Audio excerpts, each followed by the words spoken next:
నాన్న నీ గుండె పైన నడక నేర్చుకున్నానని,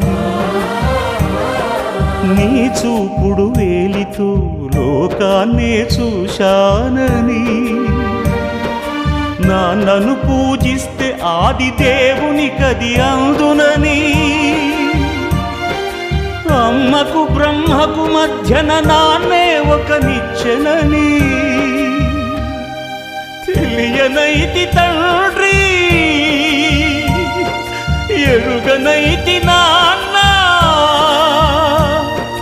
నాన్నంటే నడిచే దేవాలయమని మరచితిని, ఆత్మజ్యోతి చేతుల ఆపివేసుకుంటిని.